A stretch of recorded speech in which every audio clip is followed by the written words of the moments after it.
Okay, we're off. Thank you, gentlemen, for coming. This is, in a virtual world, performance is always physical. I'm Bob Gezelter. I'll be speaking today. It's interesting that we now live in a world where everybody creates virtual instances at the drop of a hat. However, virtual is not reality. There is no such thing as a virtual infinite resource. For example, you can, on many virtual hosts, allocate as many processors as there are. And you can probably create virtual instances for that number of processors, all sharing memory at the same time. You cannot turn a 24-core machine into a 96 by creating 4 VMs. Nor can you create, as we know, although with memory, if you have a gigabyte of physical memory, you can't create 4 gigabytes of virtual machines and decide, I have now 4 gigabytes of memory. Doesn't happen. In performance, we have to accept the fact that performance is, in the end, real. You can say whatever you want about how much virtualized resource you have, but if it does not match physical reality wins.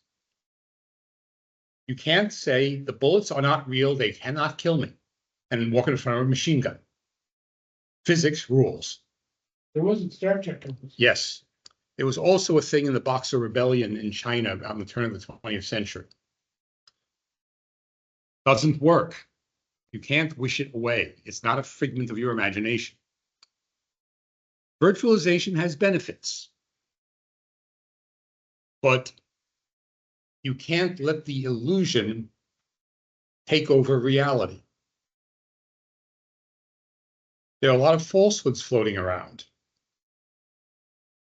Basically, if you will, virtualization is a bit of a lie. If there are certain constraints within which you can seem to create magic, but at any point you have to mark back to market. You can't create. It cannot and has not been a virtual machine with an efficiency of 1.00000001. Can't happen. By the way, the U.S. Patent Office will not accept applications for perpetual motion machines because nothing is 100% efficient.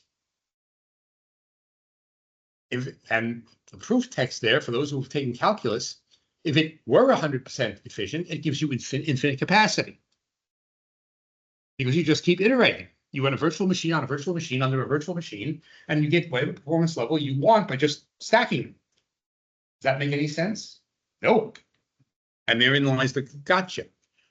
Different levels of visibility may give you different levels of understanding. And this can lead you very far astray.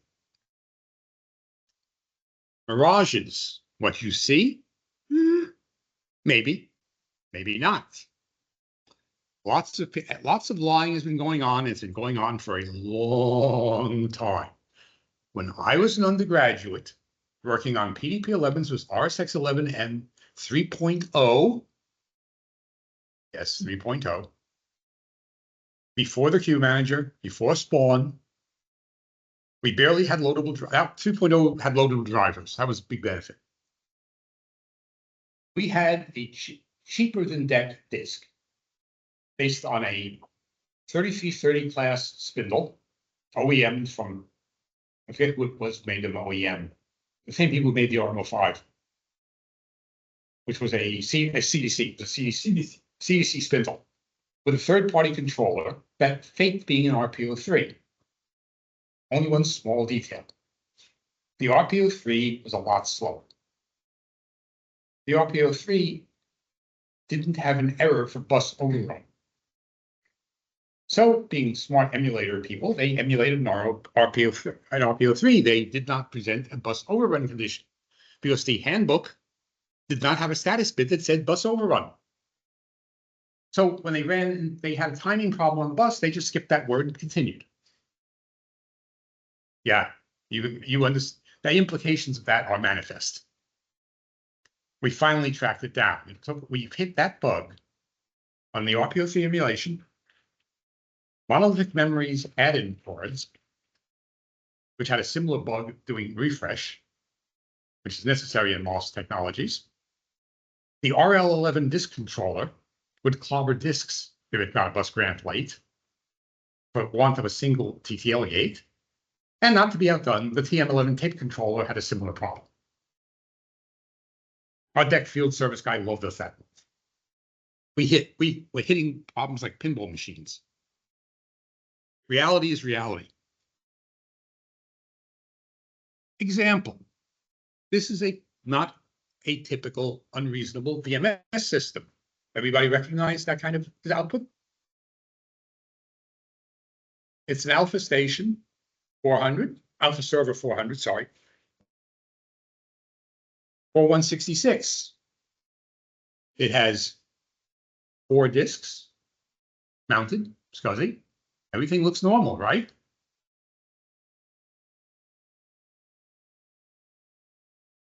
You have a task. I'm going to give you half a gigabyte of data records. I'm going to ask you to do a sort merge on them. Notice I'm doing this is like a stage magic trick. Look, Ma, no hands, no tricks, nothing on my side. I don't have sleeves to hide under. This is a simple half gigabyte sort. Simple disk merge sort right out of Knuth Volume 3. Sort merge has been with us since the 1950s. We all know how to do a polyphase merge. It's optimized for tapes, not even disks, but it works okay on disks. As long as you set your buffering factors correctly and your block sizes correctly so you don't keep missing rotations. Okay, where do you put the scratch files?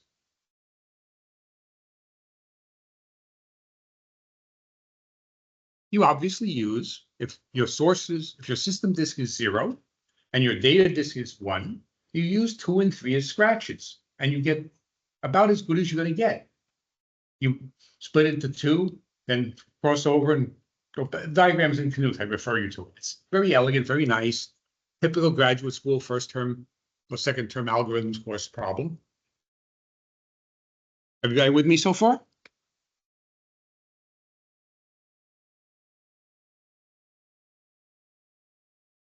Virtualization increases efficiency in the absence of contention. That's simple enough. If you have a chainsaw, if you have a community chainsaw in your neighborhood, and every so often somebody needs to cut a tree down, the chainsaw is on average idle. People pick it up, use it, oil it, put it back. No problem. If you're nice, they even recharge the battery. Yeah, have had that happen. Pull chainsaw, throw battery. Oops, forgot to keep the battery on charge. However, when there is contention, such as a heavy thunderstorm that knocks down 10 trees in the neighborhood, there's still only one chainsaw. That will be a more challenging situation. Everybody thinks they have a chainsaw, except everybody needs it at the same time.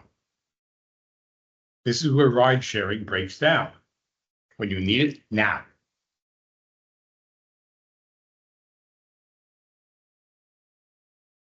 Virtualization, as you know, has limits. If you're a fan of the Matrix series, the simulation has glitches. Something plays back at the wrong timing, something plays back a loop. There are all kinds of little glitches floating around in places, which are departures from reality. Now, for many situations, that's not a problem until it is. Okay, I'm quoting Miley Cyrus. Things were great until they weren't. Yeah. Models, as much as you may like them, are not reality. Appearances can be deceiving. Let me introduce you to my alpha server.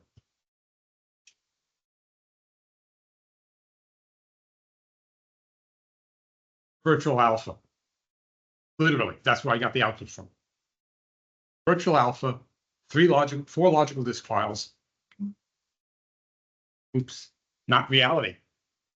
If you remember the line from Spock's brain, you sure you're actually in your body? Well, I'm pumping. I know I'm pumping. My lungs are breathing, and I feel my blood flowing. You sure you're not running an HVAC system and a hydraulic plant? Yeah. The reality is my friend over here. Now, it's a Core i5 2520M at 2.4 gig. 2.5 gig, sorry. Probably faster than an Alpha server in a straight out run. However, it's only got a 2 terabyte Seagate Barracuda for mass storage. So those 4 disks are one access on. It's going to have a busy afternoon. There are appropriate ways to manage this, but not the one for the physical drive. Unless, of course, you get very lucky. Now, I had a client called me, first response, typical engagement. Go send me a show dev. Well, he had a 3600. No problem. Actually, a bunch of 3600s. No problem. He had 25 or so SAN attached volumes. And there were 2 little drives in the machine frame itself. Common, reasonable configuration. I personally like my attached drives because if something goes wrong with the SAN, I can still boot off the local store and have something to work with to troubleshoot SAN connectivity with. However, what are those SAN attached LUNs? Now, are we on something like an HSG80, which works on volumes? You can have RAID 1, you can have RAID 0, you can have RAID 5, but it's on a physical volume basis. Or is it a P2000? P2000s have storage sets, and the storage set is statically subdivided into logical volumes. In effect, cylinder slices. Now that can work out okay because of the 4 or 10 logical volumes you may have on a single storage set, 9 of them may be essentially archival and idle on average. So if you're using them for workspace, that may be okay. Then again, that only becomes visible when you tear down to the storage console and start checking numbers very carefully. Because you may have somebody, here's the fun part, somebody, while you're not looking, may have changed things around or created new volumes, which you may not be witting of as the VMS systems manager. If you have a storage group, they may say, oh, I need, for this Linux machine, I need a logical volume. I got space on set 3. I'll just park it there. And all of a sudden, your nice dedicated storage set becomes shared. And you have no visibility of it until you go to the storage console, which you may not have access to, and start dumping it and seeing what else is going on this storage block. Once again, it's a question of whether you have exclusivity or shared.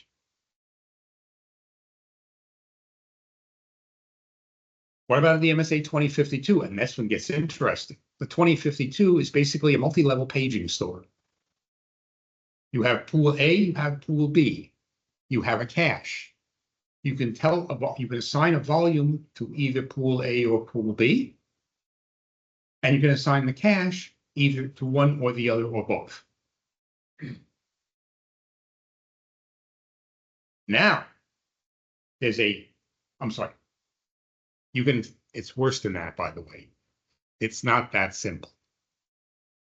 You have pools composed of tiers, where the tier may be archival speed, regular speed, solid state, And on top of, above that piece of the pyramid, there's also a large RAM cache in the controller. So the storage manager can change your tiering. Contention on other logical volumes can force you out to a lower tier. The cache can be preempted by other consumers. First come, first serve. So, for example, if you're running your sort merge while somebody else is running a backup, that might hurt. Client was doing a refresh. We were getting rid of the P2000, which was end of life, and replacing it with 2052. But remember, there's a fundamental technology difference here. One is cylinder allocation static. One is treating your volume as a paged storage space in 8 megabyte pages. So the chunk size on a storage tier, if you will, the page frame size is 8 meg. And a page will reside in either a cache or tier 1, tier 2, or tier 3. And as things are inactive or used, they migrate up and down the tiering level. At about this time, the klaxons should be going off. Why? Well, as long as your use stays within the controller cache, you're running on better than an SSD. You're running in RAM. It's a fiber channel connected RAM disk. If you don't fit in cache, and this is on a competitive level,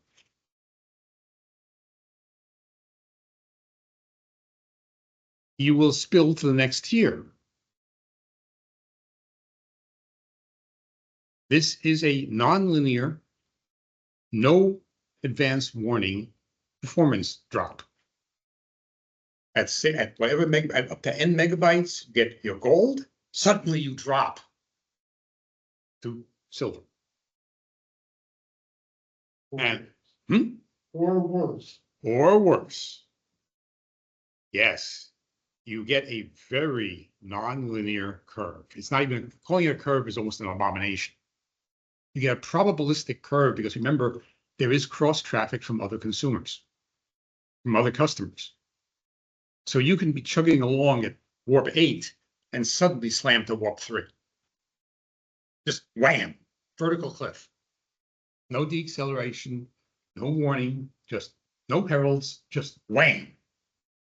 You're down at next tier down. That gets exciting. All kinds of interesting phenomena. When you have to go to a management meeting and explain performance results, and the performance result is, well, it ran at 10,000 transactions a minute until it ran at 2. Well, how do I size this? Depends. Which actually may be a pun, unintended pun, because it's also a brand of adult diaper. The only answers are things like, no, the transaction processing system at the core of our financial institution has to have a dedicated storage array controller for the transactional systems. That is not used for anything but the real-time load. It can be on the same SAN, but it has to be, you're basically, the resource you have to focus on is the quote invisible cache in the storage controller. It's probabilistic timing worked. Notice I'm talking concept here, not playing with parameters, because parameters don't get you now understanding. This is phenomenal. This is bottom line, rock bottom, bare bedrock business. You can't do what you don't have. Now, the place where this really comes up is so long as your network is very much faster than your demand, effectively you have the effect of buying a share of stock on the New York Stock Exchange. You don't affect anything. When you change that from 1 share to 10 million, you become the market. And you can swing prices wildly.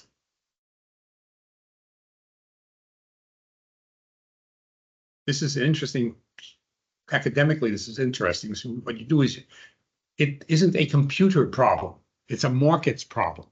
And if you pull out your basic economics text, if you took economics in college, if you dust off that old Samuelson economics book, all of this is covered there. This is simple market economics. If you are not a significant player in the market is safe. If your demand is significant, pricing and supply become a problem. You have to be careful because you can destabilize things. The description is insufficient. How many physical volumes are there? What are the physical volumes? How are they organized? How are they accessed? You may have a major issue with the customer because he may be divided. The SAN may be the province of the network group. The storage volumes may be the province of the storage group. Neither of them may want to share with you topology and details of provisioning. But if you're responsible for performance, you need that information. You need a commitment to warn you before they change that information.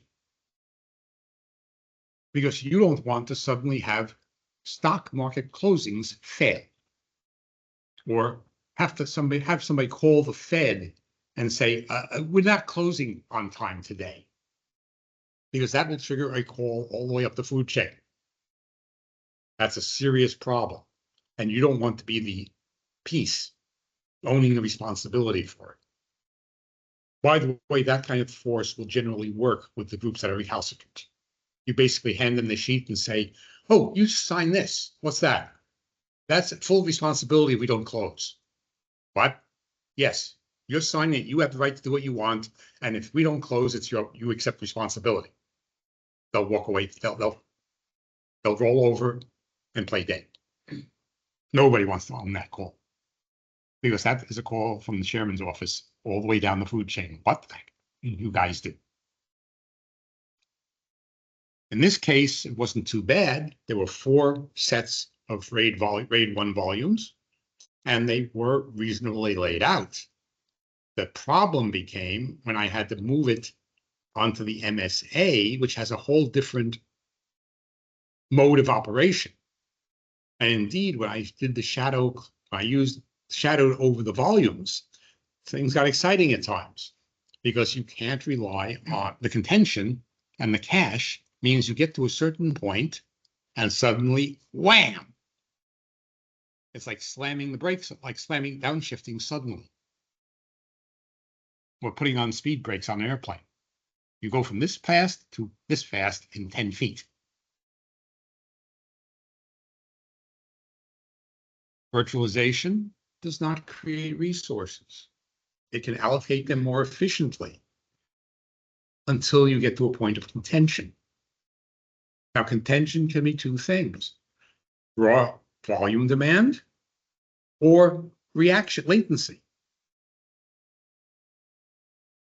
Once again, SAN seems very spiffy and fast until you have somebody doing 20 shadow sets at the same time, at which point suddenly things start slowing down. Now, it's bad enough it's on your system, you have control, you just move number of shadow copies down and rate of shadowing down, and all is well again. What if 10 of your peers at that level all decide to do their shadowing at noon or midnight or whatever on 10 different machines, and basically it's everybody trying to get through the same door at the same time? Doesn't work. When you share something, you have to do the same thing you do with commuting on the roads. If you don't want to be sitting in traffic, you have to leave at a different hour. You can't repeal Boston traffic. Lots of people would like to, but it just doesn't work. If you over-allocate resources, and my point is that even if you don't think you're over-allocating resources, you can discover you are. My attorney had an example. He was doing a research question on something for a client on an out-of-state tax matter. And he finally found the person at the tax authority he needed to talk to. And when he got connected, he said, "Honey, you're the second or third person today to ask that precise question." His client had local counsel. Of course, when you have a question like this and you're out of state, you ask the local people if they have the answer. They took it under advisement, and what did they do? They hung up the phone, picked up the phone, called the guy at the state. When you get parts, you ever notice that sometimes you look for a part or a used piece of equipment and suddenly they suddenly become unavailable? Yeah, because you called the vendor put it up on the circuit. "Hey, anybody got one?" And all of a sudden, they're fighting over you. They're all trying to fight each other for their customer, but they're all talking to you. You've artificially distorted the market. Problem. Virtualization goes way back. And all the understanding what the problems are. This is not new. Forget what the trade press says. I looked it up online, and the AI very happily summarized that caches originated on the x86 in 2000 and something, or 1990 something. The acknowledged first use of what amounts to a cache is Maurice Wilkes' letter to CACM Communications in 1965. Believe me, I checked that source. It's in my dissertation. It turns out virtual memory is also a project led by Maurice Wilkes about a decade earlier with the Atlas computer in the UK. Time sharing, which is a virtualization. Terminology doesn't matter, math does. Just because they invented the term, actually, they didn't invent virtualization either in the 90s. The first virtual machine called such was was at MIT in the early IBM's Cambridge Research Lab in the mid-60s, which gave birth to VM370. So let's understand something, even the word virtualization is.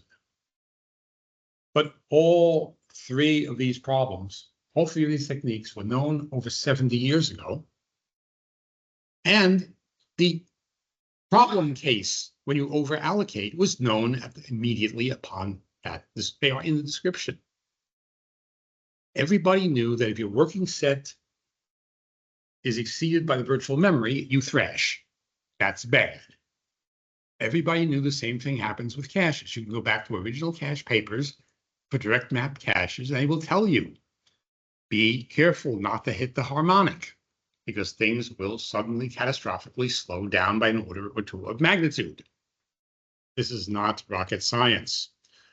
I'm sharing the same story. As long as everybody's sitting in the editor banging away at human speed, you can have hundreds of users. When they start doing weather simulations, that doesn't work so well. And you need priority dispatch and all the preemption rules and everything else to guarantee responsiveness.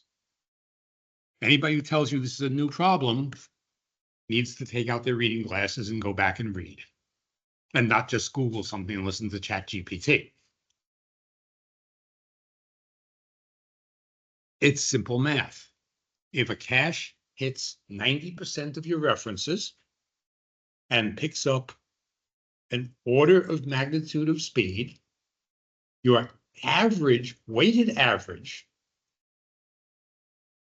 is effectively the speed of the cache minus noise. That's the same calculation for a first level cache, a second level cache, a third level cache. Virtual memory, this page frames in the MSA 2052, it's the exact same calculation. You stick the probability of a hit at a given level and the average time at that level, and sum and divide, and you have how fast things are. When you thrash with your working set small but lots of memory available in the machine, and everything ends up on the modified page list, basically, you've got a level of memory, let's call it in-core virtual, which is basically the speed of the page interrupt or page fault. a soft fault. It's soft fault delay. It's effectively memory access. Well, the biggest element is memory delay caused by the page fault.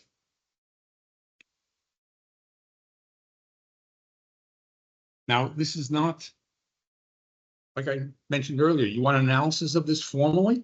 It's in Samuelson 1. I think Samuelson is probably still the economics textbook for intro echo. God knows Samuelson was dead so many years, and it's probably in edition 47. But it's under the heading of fractional reserve banking. What you get is exactly the mathematics of a bank run. If everybody suddenly decides to step through memory on a virtual storage system or a cache system,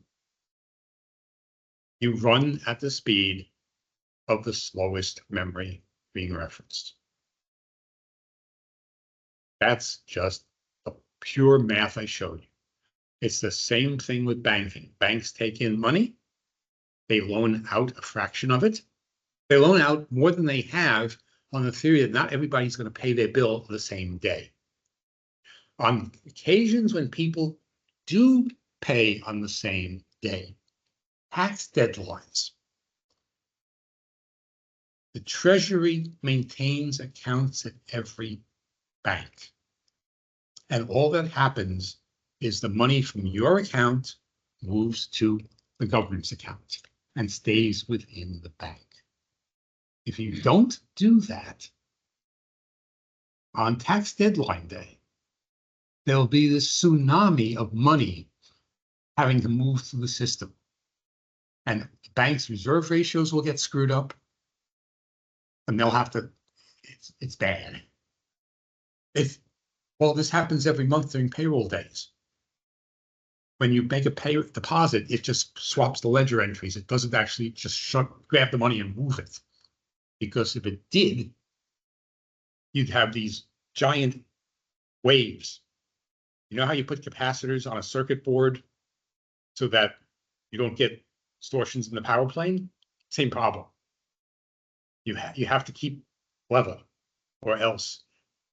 Airline code shares don't create more airplanes. Do you know on the day that Swiss Air flight had a in-flight fire and crashed off Halifax? Actually, if you read the code shares, it was like a 5-airplane crash. There were 5 flights from New York to Geneva that day. At that hour, at that minute, one was Swiss Air. I think United, Air Canada, and all the members of the alliance had code shares on that airplane. And yes, some companies required people to book on different airlines to avoid everybody flying on the same flight. Yeah. Man, interesting. Yeah. There are innumerable examples. But this is an example of false virtualization. I had a case where somebody thought they bought redundant network routing. This goes back to when I was in grad school. AT&T had all satellite links for long haul. And somebody needed a low latency backup communications path. They were using MCI for microwave relay, and everything was fine.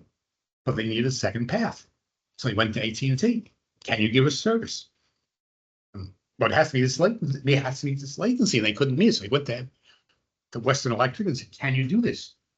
And they said, "Yes. We know how to do it." Yeah, they know how to do it. What they do? They hung up the phone. Anybody be able to guess what they did next? Any attempts? Come on, I gave it to you. Right. They hung up the phone with the request, and what did they do next? They picked up the phone and called MCI. Oops. Yeah. One interruption, both redundant links. People I know who do disaster planning have actually discovered they have to actually go through the connection point and have it traced all the way physically to which cables it's running through to make sure that it all doesn't go through the same paths in Colorado. Because yes, it's publicly known There is one pass in Colorado that has like 90% of the fiber optic cut cables across the country. You take a backhoe through that pass and you can get serious damage. Well, I heard a similar thing, as an older, which was fiber optic at the time, but, when you go to the provider, AT&T, you can buy, tracing that doesn't,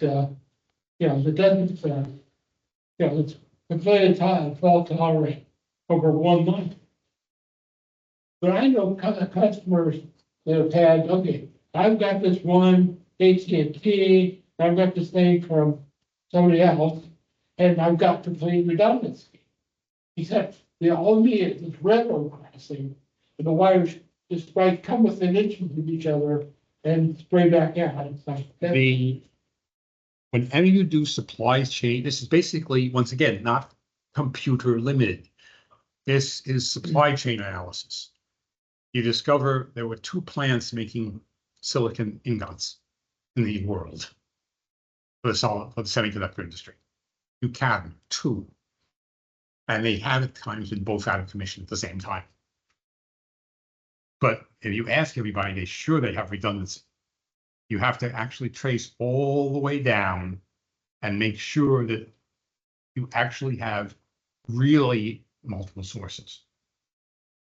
I had a shipment of hardware held up for the 3-volt regulators. That turns out we're in short supply. Yeah. Little things. It's amazing. That was my year 2000 warning to people. The biggest danger was prescription pharmaceuticals that you might have to renew, and the supply chain might get screwed up because very often there are no equivalents. So I told people before then, I don't care what your pharmacy plan says. Get 30 days supply before you get to the end of December, because something may go wrong. It may be something silly, like the forklift at the distribution center blew a rotor, and somehow they can't order a new rotor because somewhere in the food chain of getting that part, something is broken because of year 2000. It's the horseshoe nail story, writ large. Okay. You have to do all performance is real. Now, what does this mean? You take an instance, you relocate it. We'll ignore the issue about fiber channel and real memory and all that stuff. But if you relocate an instance and it happens to suddenly cohabit with something with higher demand on the host, oops, got a problem. Will you know about it? Maybe. Depends on how good your relationship is with your hosting provider. Somebody gets cheap in the financial office and buys space available cycles available, which is very cheap. And one of your co-tenants buys first dibs on cycles, and they go pedal to the metal. You all of a sudden get starved. Through no fault of your own, all of a sudden, all your monitoring displays show long latencies and long transaction times and everything else. And in many cases, you will not have any clearance into what the hell hit you. The only way to know is to have something running at priority 0 and see how fast it is running. A CPU-bound thing at priority 0, you can benchmark against the wall and say, aha, that should be running at 10,000 iterations a minute. It's running at 1/10 of that. Okay, there's a black hole out there somewhere. Yes, this sounds like astronomy. How do you know there's a black hole? Because you look at the things around it and say, all these things are orbiting something and I can't see it. That's called a black hole. Hence the term. It ain't there, but man, can you feel it? That's how you found all the outer planets. You look at the orbits of the planet adjacent and say, there's something pulling on this guy. And you work out where that has to be and how big it has to be, and you end up giving vectors. You have a planet at that position that should, according to my math, should be right there. And lo and behold, you stick your telescope in that direction, and what happens? Find it. Read the story of how fast they found Uranus. You look at the perturbation in Saturn's orbit, you do the calculus, there is an object of this mass out there. And I think after the team's looking for it, hit it within a couple of days, if not that night. When you know where the thing is, it's easy to find. Or are you a major market mover in what you're dealing in? Cycles, bandwidth, whatever. If you are big enough, if you are small enough, that doesn't matter. You won't see anything. If you're big enough to matter, things can get dramatic very fast, including suicide.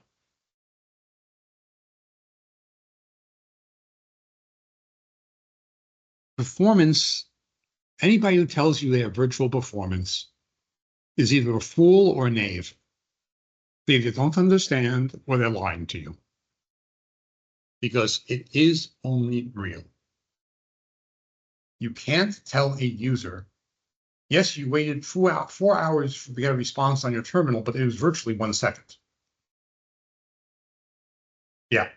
No, really, seriously, people make amazing statements and keep records. Performance curves are very non-linear. Managers hate this. They like to be able to draw a projection. And what I'm really telling you is, if you've got competition for resources, you can't even speak for the curve you measured. You can't speak for the behavior of the system if you change anything.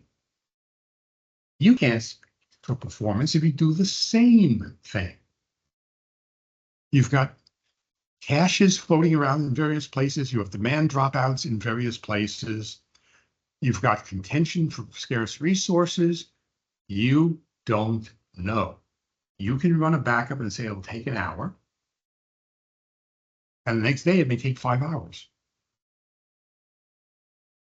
And you may or may not have visibility into what just hit you. It may just hit you like the KT extinction comet or asteroid. 1 minute there's nothing wrong, the next minute the world's gone. Because do the math. An object 10 kilometers in width enters at 25,000, 25K clicks an hour. 25K clicks, the atmosphere is 100 miles.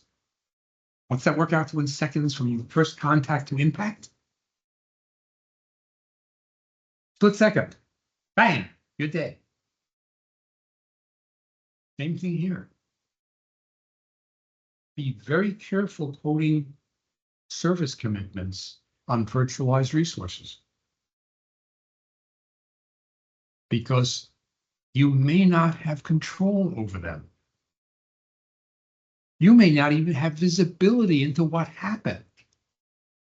And when your customer wants to hit their Fed deadline or their NYSE closing requirement, that goes very, very far up the food chain. And you may question why I know that. I had an operator do a screw up many years ago, and they didn't get the reports for compliance downloaded in time. And I was giving a speech that day. The operator saved me my sleep.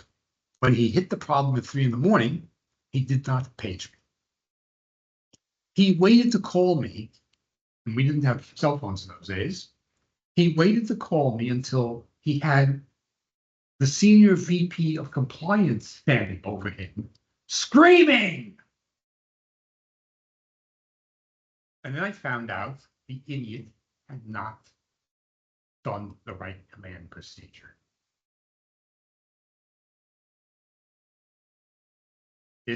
I'm saying it goes up the food flagpole very fast. When a major trading house cannot open, that is a red rocket to the penthouse. And people want to know what happened and who screwed up. When you this is a reason not to be virtualized on mission critical. If you lose control of your food chain, you can't answer the question. Imagine running a process control system on a virtualized instance that gets preempted by a toy factory who paid more money, and explaining why the steel mill is down because you saved $10. See worse things happen. The problem is this all looks peachy until it isn't. The reason some companies operate private aircraft is that they control who gets the seats. The reason they don't like using airlines in general for that, unless they've made a special deal with the airline, which is hard, is that they can't. It may be great. There are 10 flights in the morning to Chicago from New York. So on average, you can get a seat if you're willing to pay for it. But note the key word there, on average. If it's a bad day, nothing you do may get you a seat. You can stand upside down and hand out gold bars. It won't get you a seat. Oh, yeah, so it's so many seats. And if they've already been sold, they can't do anything about it. And you're at the mercy of their schedule, which, yeah, Like I said, Stan, there are reasons why companies. One company I know of in upstate New York had a private shuttle charter running from, I think, Newark to their local airport. They had enough traffic on a daily basis back and forth that they just bought the airplane. They chartered the airplane. Flight crews with the airline, everything was the airline, but they rented it with a crew. You do things like that. Virtualization, what I keep telling people is you have to be clear on what your reasons are, what your costs are, and what you sacrifice. Because every step you take, running even a one instance VM has drawbacks. There are things you will not see. For example, on most of the virtual machines, you can run on, say, Fiber Channel and put a virtual machine host OS or virtual machine file system on that device. And it looks like a SCSI, a SAS disk. It basically looks like an attached SAS disk. But it isn't. It's a Fiber Channel logical volume on some storage controller through the SAN. And you can't hide, this is reality, you can't hide from. If there's a problem with the SAN somewhere in something, it's going to show up in the time behavior of the VM that you're running. That's just reality. Time is always real. Performance is always real. So that concludes the session. I hope you enjoyed it. I hope you found it educational. Please feel free to pass the URL around. But this is more important, in my opinion, than a whole day seminar on which parameters you can diddle. Because you don't have the overall picture. You're playing random shots. You may get lucky or not. You need to understand the whole picture. For that matter, the storage management gang and the network management gang may be playing at the same time. And you can be happily there sitting, trying to debug what's going on with VMS. And minute to minute, the network may mutate out from under you. Paths may change, and you have no visibility. It's somebody else's. Well, yeah, it becomes your problem because that may be their problem, but you need to know what's going on. Because you're burning up resources trying to troubleshoot a problem, only to find out it's not your problem. And all your work has been for naught because the problem is somebody else's that they've been playing around with it. And that's why you can't get a constant metric. There's a quote from a book that, oh damn, what's her name? What's from the New York Times, a science writer. Natalie Anger wrote a book called The Oncogene. She was embedded at, working off at the organization. That is a attached lab to MIT. The Whitehead, I think it's the Whitehead Institute. And the problem is, it's all about negative controls. When you do scientific research, it's all about negative controls and eliminating what isn't. And if you don't do that, you don't know what you got. Well, bad news. When you're troubleshooting a problem, you have to do the same thing. Because maybe, here, example, hypothetical. While you're chasing this performance problem, and you can't understand, makes no sense to you, the storage guy could have discovered a flaky HDA, swapped in a spare, and then volume is synchronizing. And that's why you've got a problem. Because when it's synchronizing, the drive is busy synchronizing. Your use is lower priority. So, oops, why is this not working? There's nothing wrong with this. It's supposed to be online. It's available. Can I see the display, please? You didn't bother to mention you just swapped an HDA and you are synchronizing. Oh, yeah, but that's transparent. It's online, but it's not transparent. Well, it's transparent. No, But no, Stan, it's You not. can't see it, but I can feel it. It is only transparent if it doesn't affect anything in your perception.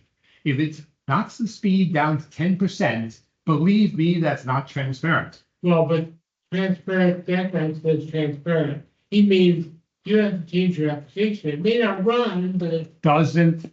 But the problem is, the CEO will be in front of you screaming at you, why is my bleep, bleep, bleep, bleep system not running at speed? But if you are running a virtualized service facility, you need to tell your customers, hey gang, we've got a problem on HBA2 that supports the following ones. We were working on it. It will be down under load while we fix the problem, probably about 2 to 3 hours. I will alert you when we are done. Because when you get that question, you need to have, yeah, the storage, I saw the flag from storage, there's a problem.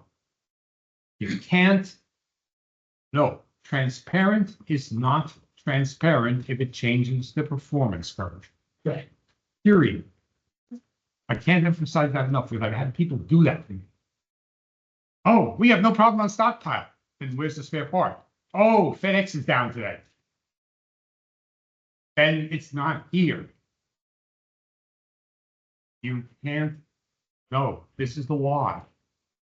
It's a why. If it impacts you, you need to know about it. Thanks, Bob. No problem.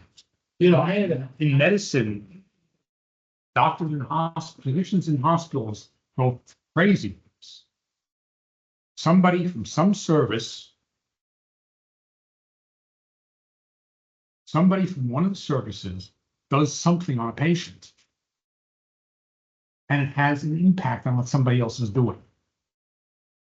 And this can get very, very scary.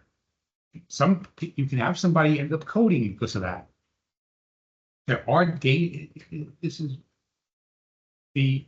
You don't need to worry about this. It's a very dangerous presumption. I saw one go down like this. What was it? I think it was a medication issue. It was Oh, we'll just give you this. Isn't that contraindicated for this condition? Yeah. Why? Because the person who's you're talking about has that condition. For example, the standard immunization against German measles is the I'm sorry, against polio. It's polio, not German measles. The standard oral polio is a live virus vaccine. This is fine, provided none of the caregivers are immune suppressed. Well, I should say, let me make it step more stronger. None of the caregivers involved can be either immune suppressed or polio vulnerable, namely non-immunized. Now, I actually had somebody set to give oral polio, a very good physician for you, because everybody in the US is gotten the polio vaccine, who was all set to administer. I said, I think one of the caregivers was born overseas and might be a cancer supply, and that violent right back in the freezer. No, I'll get the injections. Ignorance is not an excuse. Virtualization can't be a love letter hiding things. Because if you do it that way, you will get a disaster. It's a sleight of hand. It's like everybody goes out and spends their limit on their credit card at the same bank. That will cause a major hemorrhage. Because the bank will suddenly have to proffer up all the money at the same time. And that is real trouble.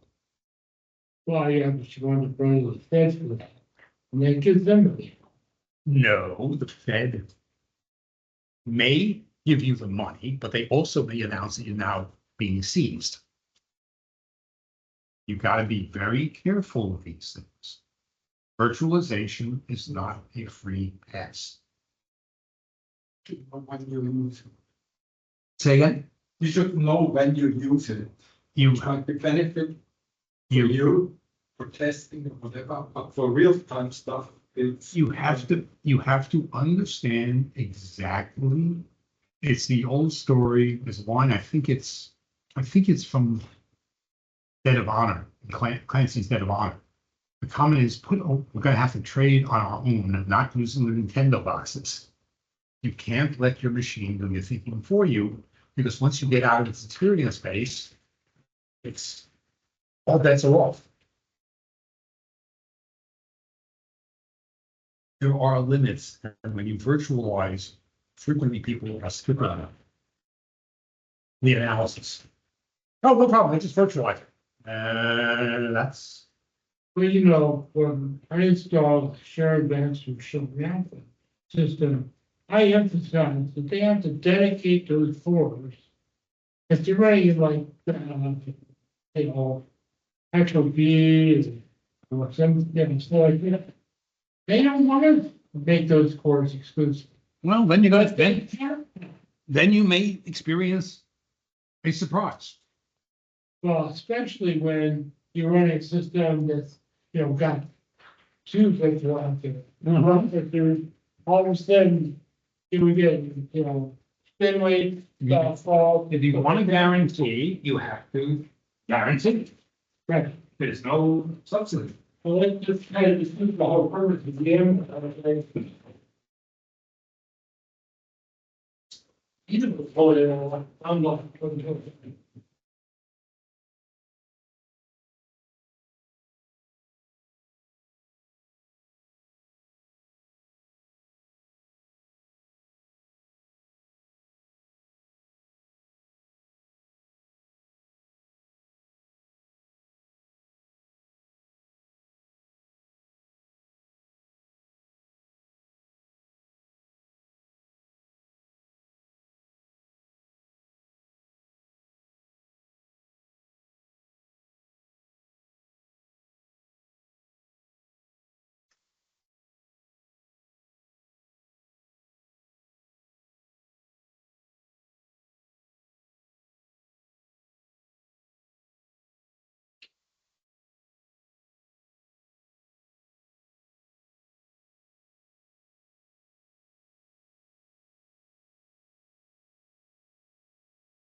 Mhm.